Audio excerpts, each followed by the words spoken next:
Gracias.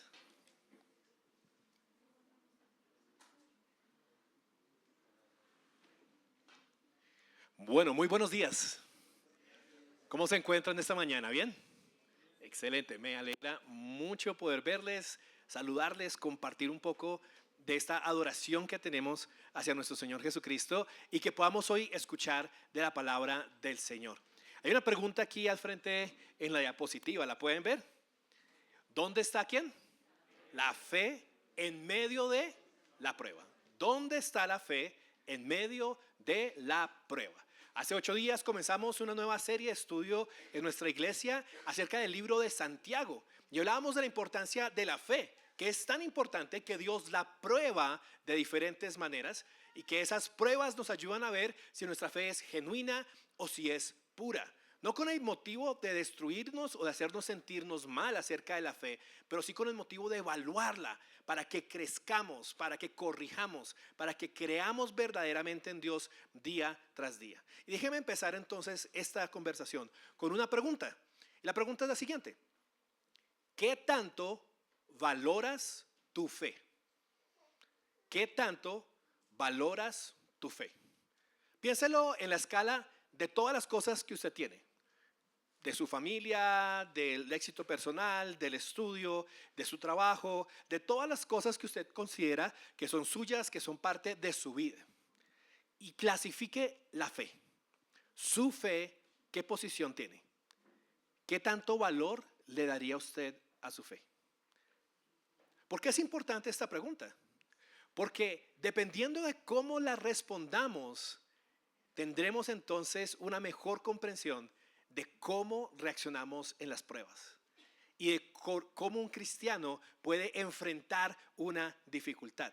Déjeme decirle algo: entre usted más valore su fe, más va a valorar las pruebas y las dificultades.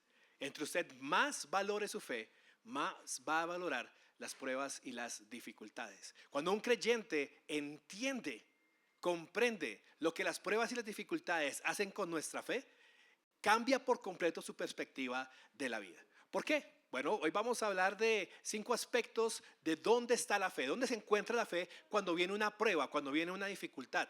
Una de las cosas que sucede con la fe es que en efecto la fe es probada, se prueba nuestra fe. Pero aparte de ser probada, la fe también en medio de la prueba está siendo formada. No solamente probamos si es genuina, sino que está siendo formada, está creciendo, está siendo purificada. La fe también me está guiando. Es interesante que durante la prueba, no solamente la fe se está probando, sino que la fe me ayuda en la prueba y me guía durante un momento de dificultad.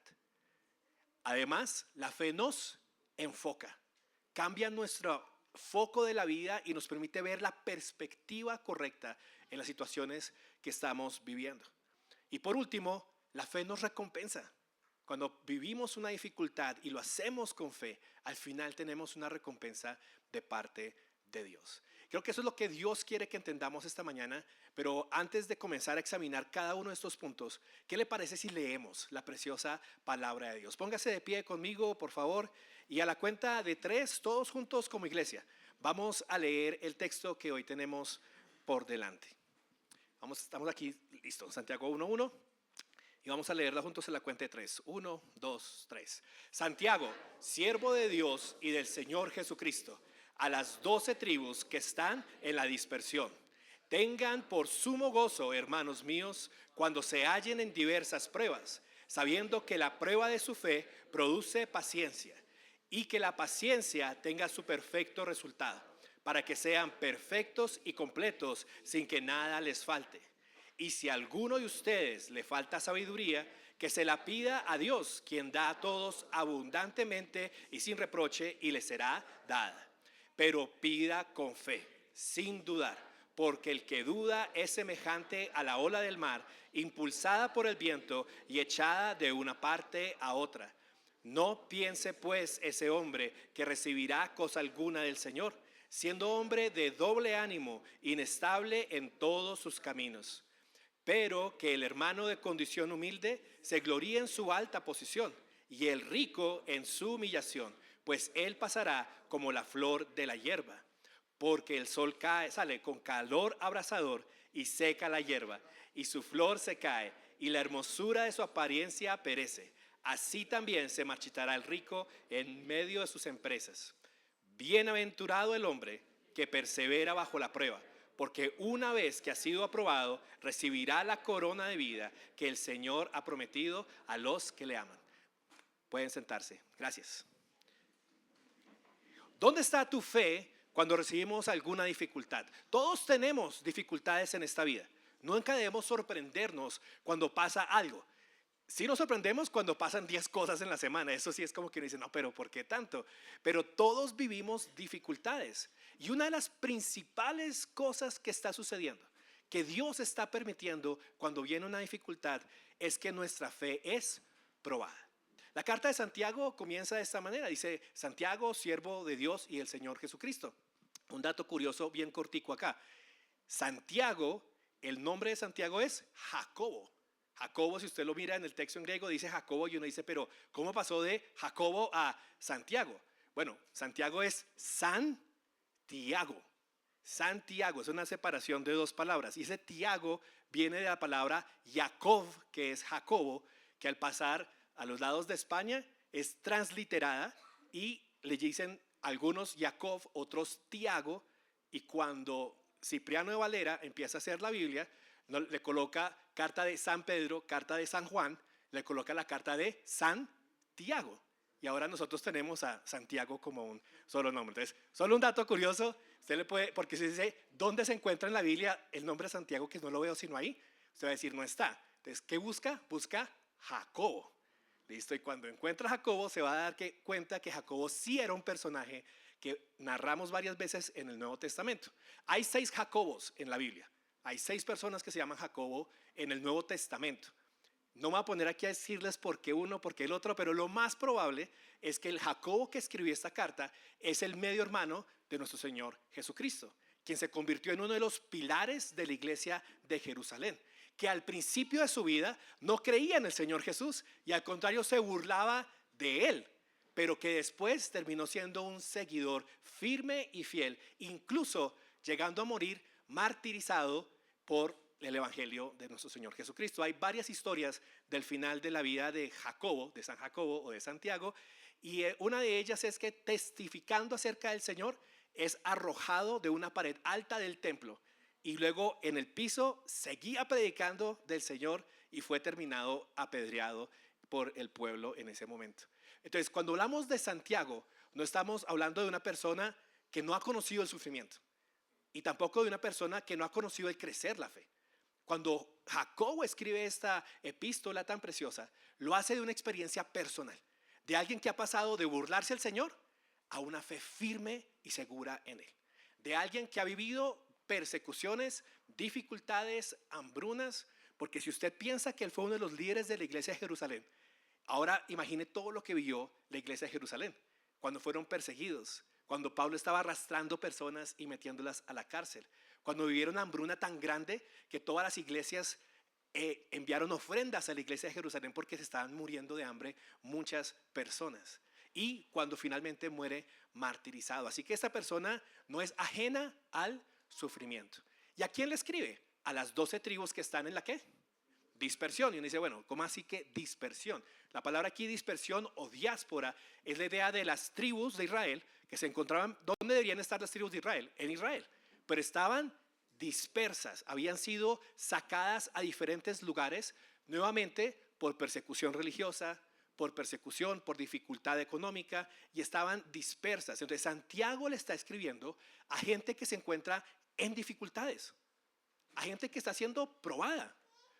Si tienen algún familiar o alguna vez han ido a otro país en busca de una mejor oportunidad económica, usted sabe que eso no es fácil, que hay que trabajar muy duro, que se sufre estando solo, que la clase de trabajos que se consiguen son fuertes. Y este es el grupo de personas que está escuchando esta epístola. En el versículo 2 entonces tenemos la siguiente declaración de Santiago: tengan, ¿por qué? Sumo gozo, hermanos míos, cuando se hallen en diversas pruebas, sabiendo que la prueba de su fe produce paciencia. Y aquí hay una frase que parece completamente contradictoria, que yo creo que cuando uno la lee, sobre todo la primera vez, dice, pero ¿a qué se refiere Santiago con esto? Tengan por sumo gozo cuando se hallen en diversas pruebas. Y parecieran que estas dos cosas son completamente opuestas. O sea, en la prueba, normalmente, ¿qué es lo que nosotros experimentamos en la prueba? Angustia, tristeza, dolor, ira, duda, ¿cierto? Las pruebas son cosas difíciles y normalmente experimentamos estas cosas, son lo natural que experimentamos. Pero Santiago comienza esta carta a gente que él sabe que está sufriendo y les dice, hermanos, tengan por sumo gozo, gozo cuando estén en dificultad. ¿Por qué? ¿Y cómo puede una persona gozarse en medio de la dificultad? ¿Y qué es ese gozo? A ese punto vamos a volver al final, porque es imposible entender esta idea del gozo sin primero entender lo valiosa que es la fe y lo importante que es que la fe sea probada. Si la explico aquí al principio, no va a tener tanto sentido que si la vemos nuevamente al final. Así que póngale un poquito de pausa a esa idea y continúe conmigo viendo lo siguiente, que esta prueba, ¿cierto? Primero que todo es diversas pruebas. Y esto es hallarse. O sea, la idea aquí es que caemos en pruebas porque vivimos en un mundo que ha caído. Jesús nos advirtió acerca de esto. ¿Se acuerda una de las frases que Jesús le dijo a sus discípulos? En el mundo tendréis aflicción. ¿Por qué? Porque este es un mundo caído. Es un mundo que se ha alejado de Dios. El mal existe en este mundo porque el mundo en general ha tomado un rechazo de parte de Dios y como consecuencia de ello, no solamente Dios ha traído castigo, pero más que eso, el mundo ha escogido vivir alejado de quién es Dios, alejado de su carácter. Y se toman decisiones a lo largo del mundo, de gente arriba en lo alto que nos afecta a nosotros y de gente a nuestro lado que nos afecta directamente. Esa pecaminosidad, esas decisiones alejadas de la voluntad de Dios producen una gran cantidad de diversas pruebas en nuestras vidas. A veces las pruebas vienen por eso, porque estamos en un mundo caído y voy saliendo por aquí y me roban y yo no estaba buscando el mal, a menos de que usted salga a caminar por la Caracas a las 1 de la mañana, ahí sí se lo buscó. Pero yo no estaba buscando ese mal, pero ese mal vino a mi vida. ¿Por qué? Porque hace parte de este mundo caído. Porque hay una persona que está en una dificultad, que está escogiendo suplir esa dificultad robando en lugar de hacerlo de otra manera. Y tristemente todos estamos compartiendo este mundo. Dios no separa a un lado de los justos y a los injustos. El sol sale sobre justos e injustos. La lluvia cae sobre justos e injustos. Es más, si Dios tuviera que separarlos y de una vez castigarnos a todos, hermano, ahí estaríamos metidos usted y yo. O sea, todos caeríamos. Incluso no hubiéramos tenido el chance de conocer a Cristo, porque entonces Él nos habría rechazado justo antes de que pudiéramos llegar a ser justificados, justos ante los ojos de Dios. A veces las dificultades vienen siendo parte de la soberanía de Dios muy intencional para tratar nuestras vidas, como un plan y un propósito suyo. El caso es que todos nos hallamos en diversas pruebas. Y Santiago dice algo muy importante, sabiendo que las pruebas de su fe producen paciencia. Y entonces aquí uno escucha, uy no, yo no oro por paciencia. Yo escuchaba esta frase muchísimo. No, yo no le pido paciencia a Dios porque si usted le pide paciencia a Dios, ahí dice que lo van a probar y yo no quiero pruebas, yo quiero estar tranquilo. Entonces yo no pido por paciencia. Hermano, cuando decimos eso, estamos súper confundidos y alejados del valor que tiene la paciencia y la perseverancia en la vida del creyente. Es como si usted dijera, no, yo no quiero recibir $1.000.000. No, eso es un problema. Saber qué va a hacer uno con esa plata, dónde la meto, la gente me va a mirar, van y me roban, mis familiares se van a poner contra mí. No me den, por favor, a mí no me den $1.000.000, yo no los quiero. ¿Qué pensaría usted de una persona que dice eso? Diría como que, uy, no, espérese. Venga, conversemos. Yo sí, a mí sí, démelos a mí. ¿Usted no los quiere? Yo sí los quiero. ¿Por qué? Porque le damos un gran valor. Uno dice $1.000.000, wow, eso es muy valioso. Y si decimos, bueno, pero para obtener ese $1.000.000 usted tiene que pasar un par de dificultades, va a ser difícil por 6 meses, pero al finalizar usted va a tener ese $1.000.000. ¿Cuántos de nosotros diríamos, hágale? Listo, paso por la dificultad porque al final tendré algo muy valioso. Lo haríamos, ¿cierto? Estaríamos dispuestos. La razón, lo que Santiago está diciendo es lo mismo. El final de la prueba produce paciencia. Y la razón por la cual de pronto tú y yo no estamos dispuestos a pasar por la prueba es que no entendemos el valor de la paciencia. No entendemos lo que hace en nuestras vidas y no entendemos lo importante que es para la vida del cristiano. Así que regáleme un par de minutos para explicarle un poquito esto. La palabra de Dios dice en 3 diferentes lugares que el justo vivirá por la fe. El justo vivirá por la fe. En Hebreos capítulo 10 es una de esas menciones donde un pueblo nuevamente en dificultad tiene la necesidad de perseverar, de seguir haciendo la voluntad de Dios en medio de la dificultad para después obtener lo prometido. Y para eso necesitan paciencia. Ahora, la palabra paciencia de pronto no está tan bien traducida o no la entendemos nosotros como se entendía antes. Hay 2 palabras para paciencia en el griego, en el idioma original. Esta palabra es hupomone, usted no la tiene que saber, no crea que es por dármelas de que sea griego, sino que es importante saber qué es hupomone y por qué. Porque hupomone se entiende un poco mejor como perseverancia. Perseverancia. Y cuando uno piensa en perseverancia es un poquito diferente a paciencia, ¿cierto? Cuando pensamos en paciencia es como que me quedo quieto y espero, ¿cierto? A ver qué está pasando. Pero cuando pensamos en perseverancia, quiere decir que yo estoy haciendo algo y que voy a continuar haciéndolo y perseverándolo a pesar de que es difícil. Perseverancia tiene, la paciencia es hacer una fila en un banco. La perseverancia es hacer una carrera y llegar hasta el final a la meta. ¿Vemos la diferencia? ¿Sí? Cuando estamos siendo pacientes, de pronto estamos esperando y aguardando que algo suceda. Pero cuando estamos siendo perseverantes, caminamos y faltan 300 metros para llegar a la meta y nos duelen las piernas y los pies salieron ampollas y estamos cansados, pero perseveramos porque queremos llegar al final, queremos llegar a la meta. La fe necesita perseverancia. Si tú quieres comprobar la buena voluntad de Dios en tu vida, necesitas perseverancia. La vida del cristiano se trata de perseverar haciendo la voluntad de Dios para que en el momento oportuno podamos recibir lo que Dios ha prometido. Casi que todas las situaciones que vivimos en esta vida requieren que nosotros le creamos a Dios y que perseveremos aunque estamos en circunstancias adversas y difíciles. Una persona que está buscando un trabajo y que está buscando una provisión de Dios quiere perseverar en confiar que Dios es quien provee, que Dios es quien guía, perseverar siendo diligente, obviamente en la búsqueda del trabajo. Pero si le llegan a decir, le tengo una solución, hagamos esto, es ilegal, pero le soluciono el problema ya.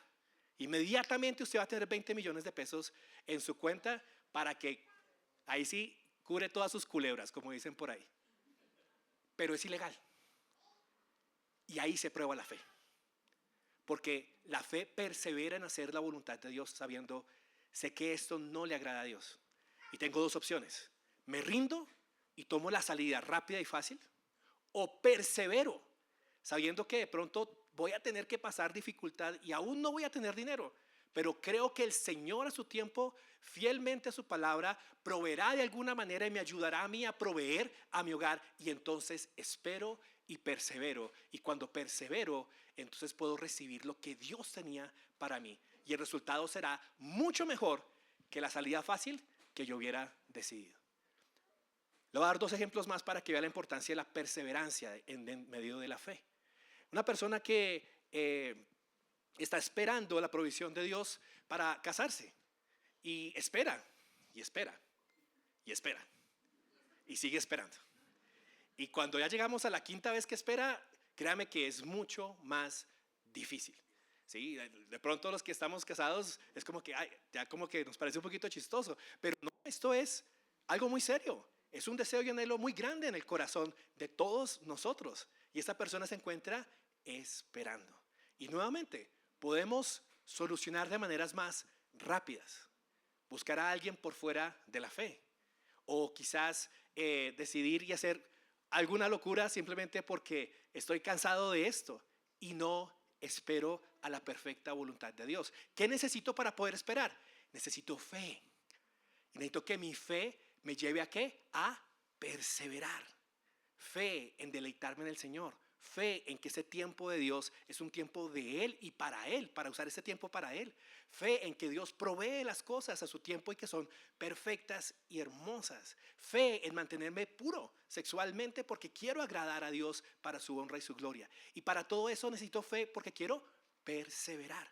Y si al final persevero, logro llegar a alcanzar la meta que Dios me ha regalado. Ahora me entiende por qué el justo vivirá por la fe y por qué la perseverancia es tan importante. Entonces, reemplace esa palabra paciencia por perseverancia. Y de hecho, en algunas traducciones modernas, como la Nueva Traducción Viviente, la va a hallar de esa manera. Y entienda lo que está diciendo Santiago. Sabiendo que la prueba de su fe produce paciencia o perseverancia. Aprendemos a perseverar cuando las cosas se ponen difíciles. La palabra prueba acá tiene la idea de cuando uno hace una evaluación del oro para ver si es puro o no es puro. De hecho, Pedro habla también acerca de esto en Primera de Pedro. Él le dice a los hermanos que se gocen también y que tengan gozo, aunque por un momento estén siendo probados por diferentes pruebas. Pero al final, su fe, que es más preciosa que el oro, saldrá purificada. Entonces, ¿el oro qué hace? Usted tiene una barra de oro sólida y se la entregan. ¿Cómo sabe usted que esa barra de oro es pura o no es pura? ¿A solo ojo? No puede. Usted necesita evaluar qué está por dentro, ¿cierto? A ver qué hay. Piénselo de esta manera. Es como si le dieran un paquete que tuviera una chocolatina y la chocolatina, el paquete por fuera, dijera, ¿qué le ponemos acá? Una chocolatina de esas de esas caras. Y usted dice, oiga, el paquete se ve muy bueno. Pero cuando lo abre, por dentro había una chocolatina Jet, que son muy ricas, no siendo que sean mejores. Pero usted venía esperando una chocolatina de 50,000 pesos y le salió una de 5,000 pesos. El paquete lo puede engañar. Lo mismo sucede con la fe. Por fuera, todos nos vemos y miramos nuestra fe y parecieran todos lingotes de oro hermoso. Pero ¿cómo probamos lo que está dentro? Con el oro la única manera que puede probarse es derritiéndolo, calentándolo, pasándolo por fuego intenso, como por crisol se llama eso. Y cuando se empieza a calentar el oro y se derrite, lo que sale a la superficie son las impurezas. El oro es uno de los materiales más pesados que existen y por eso el oro queda abajo y todo lo demás va subiendo. Cuando nosotros pasamos por aflicción, sale lo que hay en el corazón. Sale a flote lo que estamos guardando. Sale a flote nuestras dudas, sale a flote nuestra ira, sale a flote nuestros deseos. Y eso es una bendición. ¿Por qué? Porque cuando sale a flote, podemos entregárselo al Señor. Podemos ser purificados. Podemos lidiar con estas cosas en nuestras vidas. Podemos ir a la palabra y solucionar estas dudas. Y entonces permitir que Dios nos purifique. Y al purificarnos, nuestra fe será más pura y por lo tanto podremos perseverar mucho mejor. ¿Dónde se encuentra la fe cuando estamos pasando por diferentes pruebas? Está siendo probada, purificada, perfeccionada y nos está de esa manera ayudando a crecer. ¡Qué bueno! Hay algo positivo entonces en medio de la prueba. ¿Dónde más está? La fe está siendo formada, es decir, está cogiendo la forma que Dios quiere darle. Mire lo que dice el versículo nuevamente 2, 3 y 4. Tengan por sumo gozo, hermanos míos, cuando se hallen en diversas pruebas. Ya dijimos que la prueba de la fe produce paciencia o, ¿cuál es la otra palabra? Perseverancia.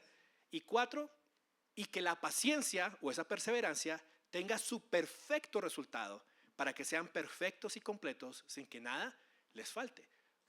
Aquí vale la pena hacer otra aclaración. La palabra perfecto normalmente nosotros la entendemos como algo que no se equivoca en absolutamente nada. ¿Sí? Alguien que es perfecto es que no te le falta, o sea, nunca se equivoca. Pero no es a eso a lo que se está refiriendo acá.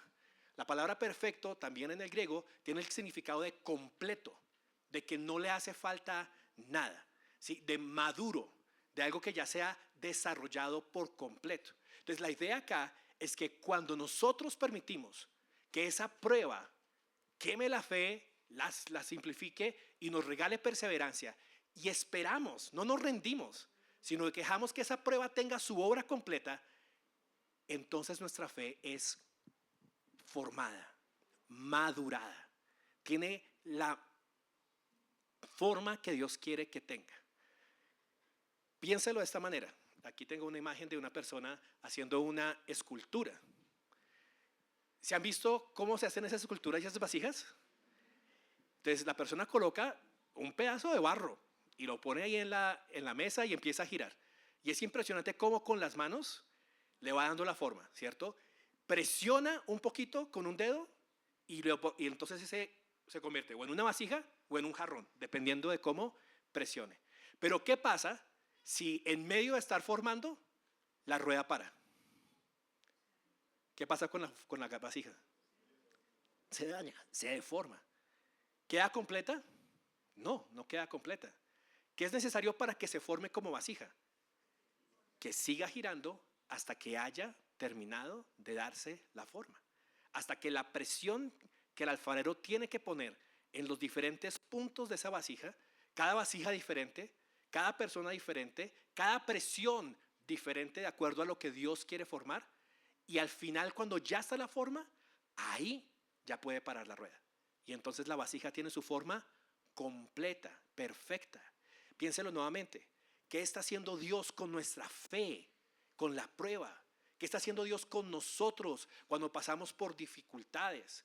¿Y por qué las dificultades son tan diferentes para mí o para ti o para otra persona? Porque tú ves que a otros, y no sé si ustedes lo ven, de pronto la persona que tiene mucho dinero o que no falta de dinero, no tiene muchas pruebas económicas, pero no le faltan las pruebas de salud.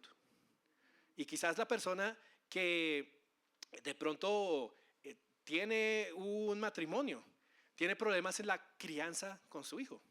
Y otro matrimonio tiene dificultades dentro del matrimonio. Y no todos son los mismos. No todos tenemos las mismas pruebas. ¿Por qué? Porque cada uno, Dios sabe qué necesita hacer, dónde necesita esa presión, qué parte de nuestro carácter necesita moldear. Él es el que nos conoce y Él es el que está formando a Cristo en nosotros. ¿Cuál es esa forma final? ¿Cuál es ese resultado perfecto y completo? ¿Quién es aquel hombre perfecto y completo al que no le hace falta nada? Cristo. ¿Y qué es lo que Dios quiere hacer en nuestras vidas como creyentes? Llevarnos a ser como Cristo. Así que, hermanos, la prueba tiene una gran bendición. Nos está formando para ser como Cristo. Nos está probando para sacar las impurezas, pero también nos forma. Nos lleva a tomar decisiones diferentes. Nos lleva a madurar.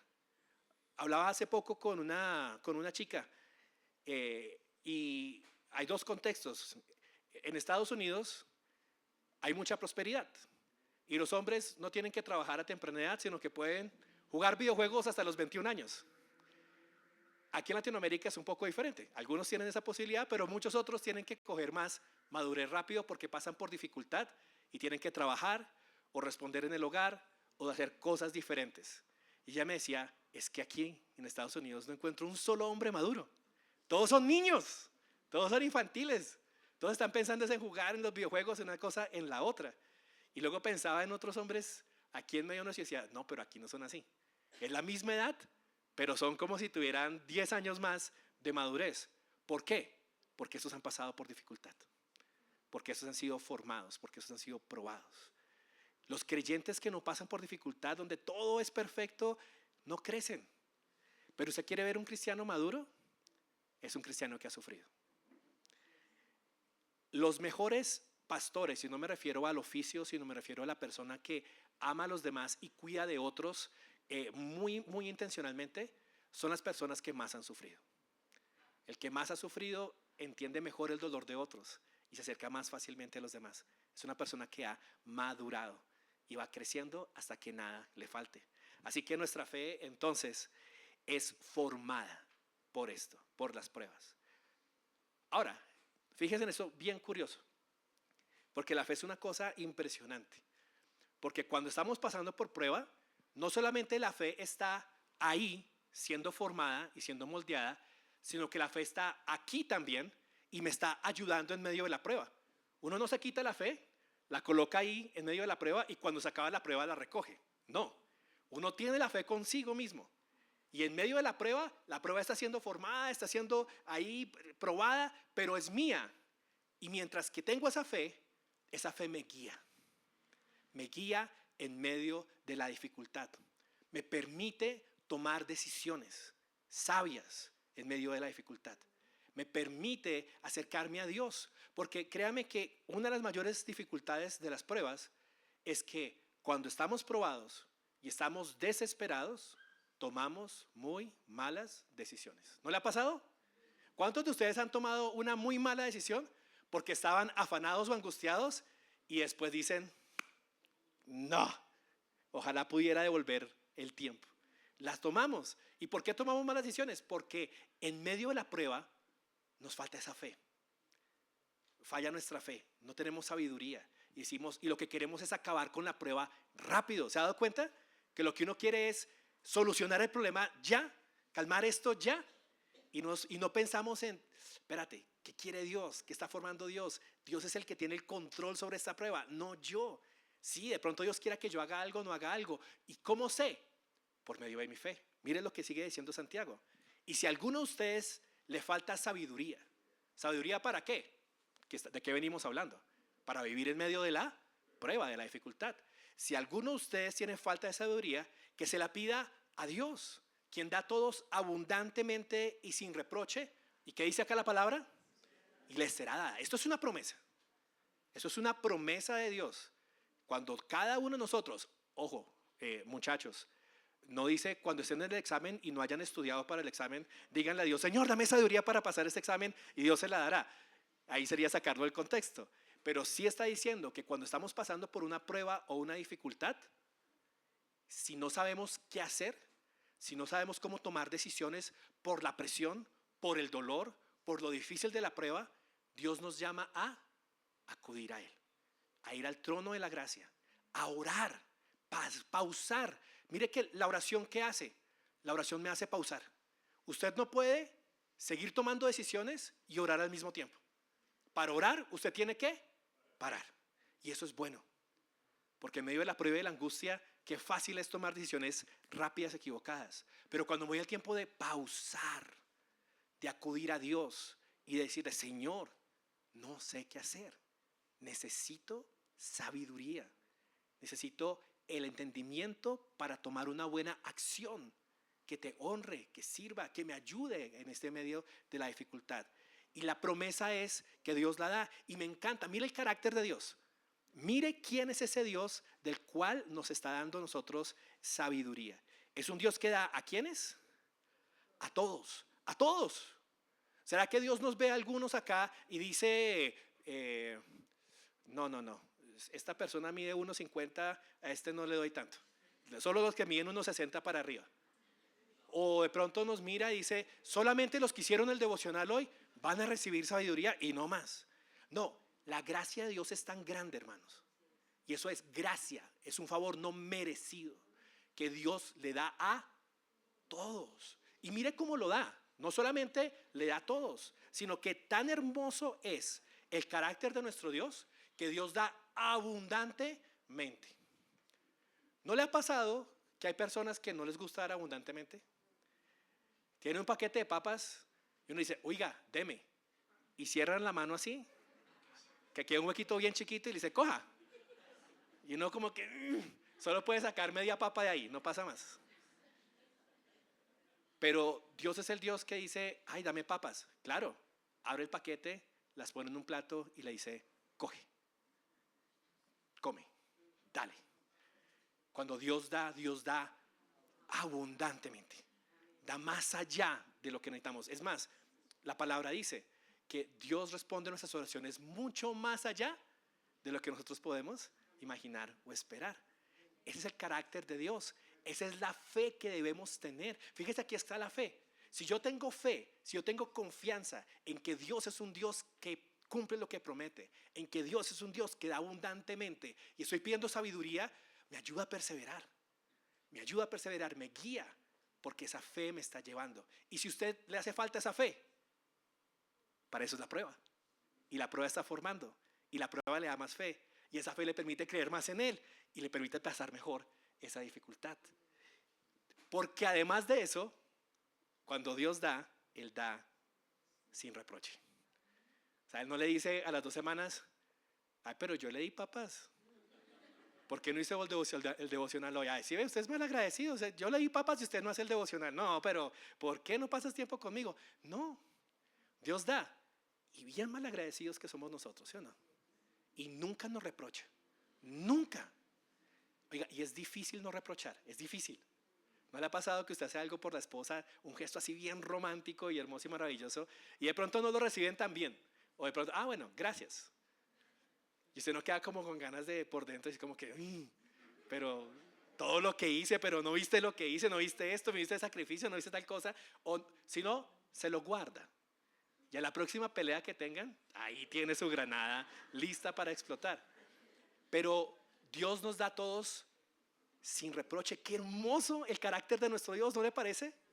Es fantástico este Dios del cual nos enseña la palabra. De verdad que es un Dios en el cual vale la pena creer. Y es un Dios al cual vale la pena pedirle algo. En medio de la dificultad, ¿a cuánta gente le pide usted antes que pedirle a Dios?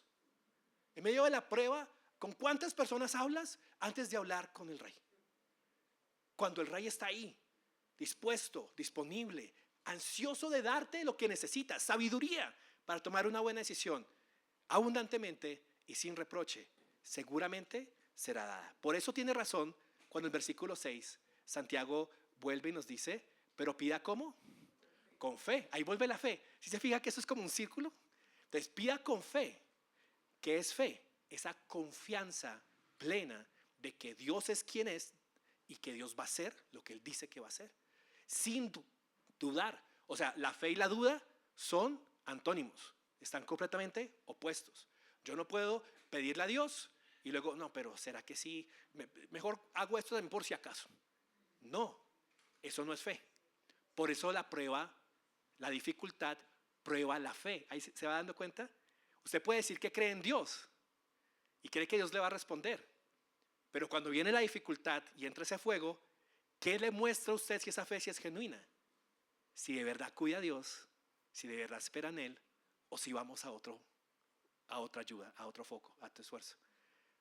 Y de pronto si usted esta mañana dice, ese soy yo, estoy pasando por una dificultad y no he acudido a Dios, y he estado buscando en otras cosas, y no estoy perseverando, tranquilo, esta palabra no es de condenación, esta palabra es de corrección. Esta palabra no es de, pues usted es lo peor, esta palabra es, Dios te puede hacer mejor. Dios quiere que hoy entregues esa impureza que se va mostrando la dificultad y que puedas acudir delante de Él y decir, Señor, quiero aprender a confiar en ti. Señor, quiero poder descansar en ti. Señor, quiero perseverar en mi fe. ¿Y qué necesitas entonces? Necesitas conocer quién es Dios y qué ha prometido. Y la única manera de conocer quién es Dios y qué ha prometido, hermanos, es leyendo las Escrituras. Es yendo a la palabra, es pasando tiempo con Dios. Estás en una dificultad, te hace falta fe para perseverar, sumérgete en la palabra. Ponte a conocer quién es Dios. Mira su carácter. Porque si tus ojos se empiezan a poner en la dificultad, en lo difícil que es, en las dudas que tienes, no vas a perseverar. Te vas a rendir. Vas a coger por otro camino. Vas a ser como este hombre que se describe acá. Porque el que duda es semejante ¿a quién? A la ola del mar, impulsada por el viento, que es echada de una parte a otra. Eso somos nosotros cuando dudamos. Un día estamos bien. Ay, no, Dios es muy bueno. Al otro día estamos mal. Pero ¿por qué Dios no está haciendo pasar esto? Un día estamos tranquilos y confiados y vamos bien porque parece que me salió la entrevista del trabajo, pero al día siguiente estoy mal porque no, el man que me tocó la entrevista estaba muy grosero y no creo que haya pasado. Y mis emociones, mi vida, mis decisiones varían con las circunstancias, varían con las emociones, Varían con si el día fue perfecto o no fue perfecto. Si salió como yo lo quería o si no salió como yo lo quería. Qué difícil, hermanos, es que nuestra vida esté sostenida por las circunstancias. Porque las circunstancias son como el clima de Bogotá. Aquí está haciendo sol, pero no se le haga raro que cuando se acabe el culto de pronto caiga granizo por una hora y luego otra vez salga el sol una vez más. Y si nuestra vida dependiera de eso, qué triste sería o qué triste es, porque somos como este hombre, echado por la ola del mar. Lo contrario de la ola es algo que permanece firme, que no se mueve, que tiene una meta fija y persevera en esa meta y lo hace por medio de la fe. No piense pues ese hombre, ¿cuál hombre? El que no tiene fe, el que duda, que recibirá cosa alguna del Señor. Oiga, qué contraste, ¿no? En el versículo 6 que dice que Dios daba a todos abundantemente y sin reproche. Pero espérese, no a todos, porque si hay una condición para recibir y es creer. De hecho, si usted lee Hebreos 11, en Hebreos 11 usted va a ver que es necesario que el que se acerca a Dios crea que Él es y es galardonador de los que le buscan. Eso es fe, eso es fe. Entonces, si yo me acerco a Dios, pero realmente no creo en Él, no estoy tan seguro, y le pido algo, pero digo, eso es por protocolo, porque me vean orar, pero no creo que realmente vaya a pasar esto, adivine qué, usted no va a recibir nada. ¿Y sabe cuál es el problema? Que eso también es un círculo vicioso, pero es una espina hacia abajo, es una espiral hacia abajo. Porque entonces usted piensa que oró y que pidió a Dios y no recibió y dice, claro, sí ve, yo oro pero no recibo nada de Dios. Entonces no creo tanto en Dios. Y entonces mi fe, en lugar de crecer, ¿qué está haciendo? Descendiendo. Descendiendo. Y se hace cada vez más difícil creer en Dios. Así como cuando usted ora con fe, confía, espera, se basa en la palabra y recibe la respuesta de Dios, su fe se alimenta. Y dice, no, espérate, oiga, Dios es real, Dios hizo esto. Por eso me encantan los grupos familiares de oración. Me fascinan, porque oramos tanto los unos por los otros y vemos tantas respuestas de Dios que cuando llega una dificultad, el grupo decimos, no, pero espere, ¿sabes? Ya hemos visto que Dios hizo esto, hizo esto, hizo esto, hizo lo otro y fortalece nuestra fe y nos ayuda a seguir esperando y confiando en el Señor. ¿Por qué? Porque el que duda, nuevamente dice acá, dice que es un hombre de doble ánimo. La palabra doble ánimo aquí es doble alma. Y usted se va a dar cuenta en el libro de Santiago que el que es doble de cualquier cosa no le agrada al Señor. El Señor quiere que seamos de una sola mente, de un solo propósito y no que estemos aquí, allá, que seamos comprometidos. Si usted se comprometió a seguir al Señor, comprométase. Así se levante en la mañana sin ganas, comprométase, siga. Así el domingo diga, qué pereza ir a la iglesia. Usted está comprometido en buscar a Dios, venga, levántese, esfuércese, porque tiene un compromiso con Dios de seguir un solo camino. No permita que su vida sea de doble alma, de doble ánimo, porque entonces será inestable en todos sus caminos. Vuelvo aquí antes de decir, ¿cómo podemos examinar nuestra fe? ¿Cómo está tu fe hoy? Pregunta. Si te digo, ¿crees en Dios? Tú me vas a decir, sí. Y digo, bueno, tienes fe. Pero, si te digo, ¿eres inestable en tus caminos? De pronto me digas, sí. Ok, hay un problema con tu fe. Hay un problema con tu fe. ¿Ve por qué la prueba es tan buena? Porque si hablamos solamente de declaraciones, todos salimos muy bien librados. Pero si hablamos por medio de la prueba, nos damos cuenta dónde tenemos que rendirle áreas de nuestra vida a Dios para que Él trabaje en nosotros. Bueno, no solamente la fe me guía, sino que también me enfoca. En medio de la dificultad, la prueba me está enfocando. Santiago viene a hablar y pareciera que cambió de tema, pero yo creo que no ha cambiado de tema. Seguimos en el mismo tema, porque pareciera que empieza a hablar de los ricos y los pobres. Fíjese que el versículo 9 dice, pero que el hermano de condición humilde se gloríe en su alta posición y el rico en su humillación, pues él pasará como la flor de la hierba. ¿Qué está haciendo Santiago acá? No está simplemente diciendo, listo, ahora acabamos de la fe, ahora vamos a hablar de los ricos y de los pobres. No, recuerde que venimos hablando de diversas pruebas y dificultades. Y una prueba en esta vida es la pobreza, estar en condición humilde.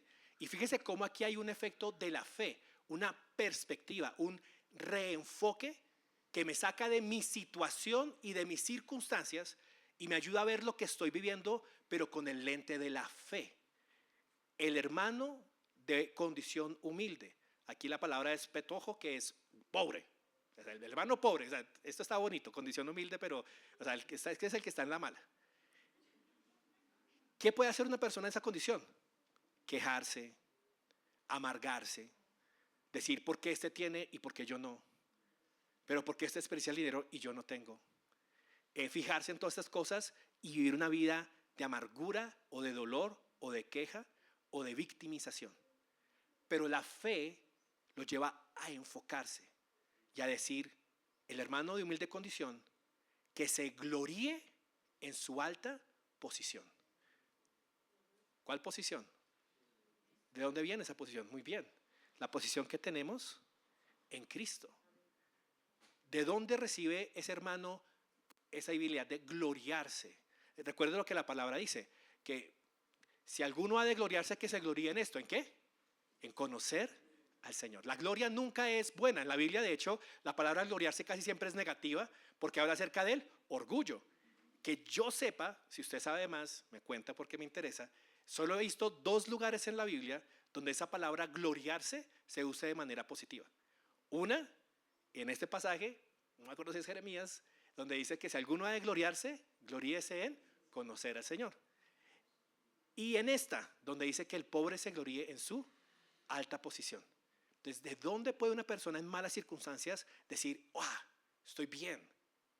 De verse a través de Jesús, de enfocarse a través de la fe, de poder ver Dios, aunque estoy pasando un momento difícil acá en esta tierra, va a venir, va a volver, hará justicia. Esta tierra no es el final. Esta experiencia que tenemos aquí nosotros, 80, 90 años, no se compara a la eternidad en la cual nosotros viviremos. Dios hará justicia, Dios redimirá, Dios acabará con lo que ha sido injusto en esta tierra y llegará un momento donde le veremos y reinará y disfrutaremos de esa justicia, y eso nos permite gloriarnos, porque la fe me da esperanza. Porque la fe no pone los ojos en las circunstancias y las dificultades presentes, sino en las promesas futuras, y me permite seguir avanzando en él. El rico también, por otro lado, el rico puede equivocarse, porque el rico puede pensar que no le falta nada. Y entonces el rico se tiene que reenfocar y reenfocar su vida en su humillación, porque pasará como la flor de la hierba. Entonces al rico le dice, recuerde que todo en esta vida es pasajero, porque el sol sale con el calor abrasador y seca la hierba, y su flor se cae y la hermosura de su apariencia perece, y así también se marchitará el rico en medio de sus empresas. Entonces la fe nos enfoca, hermanos. El que está muy bien lo enfoca y le dice, espérese, debo confiar en mis riquezas, debo confiar en el Señor. El que está muy mal lo enfoca y le dice, no debo recibir mi gozo y mi alegría y mi vida de las cosas que no tengo, sino de todo lo que Dios ya me ha dado. Y esa mentalidad, perdón, sé que voy un poquito pasado de tiempo, pero esa mentalidad de tener gozo en el Señor permite que una persona de humilde condición salga de esa condición mucho más rápido que la persona que vive amargada, vive triste y vive con esa mentalidad de víctima. Se va a quedar en esa posición tan difícil. Por último, la fe me está recompensando. La fe me está recompensando. En medio de la prueba, la fe me está recompensando. Mire lo que dice el versículo 12. Charlie de hoy anoche lo va a tratar también, pero me parece que tiene mucho que ver con este contexto. Bienaventurado el hombre que persevera, nuevamente acá jupomonei, que es la misma palabra, sino que acá la traducen como paciencia, pero perseveración, bajo la prueba, porque una vez que ha sido aprobado, recibirá la corona de vida que el Señor ha prometido a los que le aman. Al final de esta gran dificultad se encuentra una corona de parte de Dios. No sé exactamente cómo es la corona. Yo no sé si físicamente es una corona que nos va a colocar y podremos arrojarla en adoración delante de Él, como en Apocalipsis lo hacen. No sé si es un premio, no sé si es un sello, no sé qué será, pero es un premio de parte de Dios. Es un nombramiento de parte de Él. Es un reconocimiento que Dios está haciendo a aquellos que le siguen. Y yo quiero eso. Yo anhelo, no hago las cosas por las coronas, pero le doy tantas gracias a Dios que en medio de la imperfección con la cual a veces yo persevero por la fe, Él tiene en cuenta su gracia en mi vida y al final me recompensa cuando persevero en ello.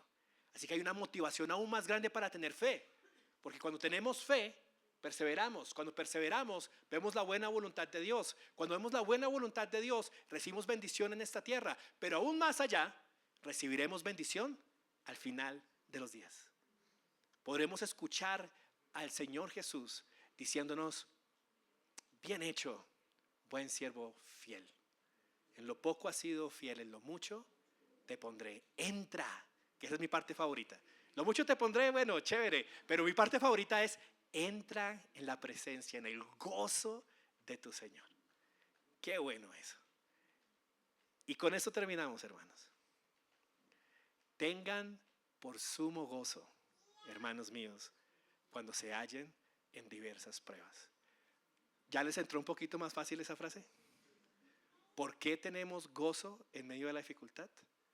Porque la dificultad hace todo esto. Hace esto por nuestra fe. Porque le damos un valor grande a la fe.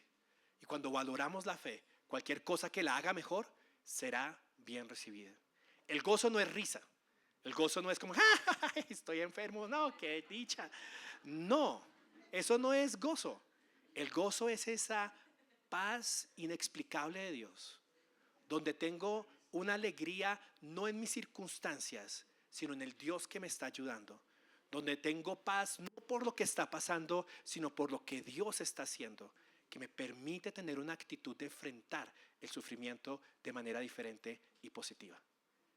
Tengamos sumo gozo al pasar por diferentes pruebas. Oremos. Padre, gracias por que nos retas demasiado. Este libro de Santiago, siento que nos quieres hacer crecer como iglesia muchísimo, mi buen Señor, y sobre todo que quieres que confiemos mucho más en ti. Señor, aquí estamos y seguro que muchos hoy, al escuchar esta palabra, Señor, tenemos que arrodillarnos delante de ti y decirte: perdón, Señor, no hemos creído en ti. Perdón, Señor, no hemos confiado en ti. Perdón, Señor, no hemos perseverado, nos hemos rendido, nos hemos vuelto atrás, Señor Jesús. Hemos tomado malas decisiones en medio de este dolor y esta prueba y de este sufrimiento. Cambia esto en nuestras vidas, Señor. Hazte acá presente en cada corazón, hermoso Dios. Abre nuestros ojos para ver verdaderamente quién eres, Señor. Que esta iglesia te conozca, Dios. Que esta iglesia sepa quién eres, Señor. Que esta iglesia confíe en tus palabras, en lo que tú has prometido, mi buen Señor. Oh Padre, ayúdanos a cambiar la perspectiva de las pruebas. Ayúdanos a no decir: no quiero paciencias. No, Señor, ayúdanos a decir: anhelo crecer, quiero perseverar, quiero hacer lo que tú quieras, Señor, para tener una fe más firme en ti. Ayúdanos a decir, mi buen Señor, con fervor y con temor, que te amamos y queremos seguirte, mi buen Señor. Y aumenta nuestra fe. Te decimos como ese padre cuyo hijo estaba sufriendo, mi buen Señor. Nos postramos delante de ti y te decimos: creemos, pero aumenta nuestra fe, mi buen Señor. Gracias, Padre. En el precioso y santo nombre de Jesús te pido por los que estamos sufriendo en este momento: no nos dejes decaer, no nos dejes renunciar. Al contrario, llénanos de sabiduría tuya, Señor, y permítenos crecer en ti. En el nombre de Jesús, amén.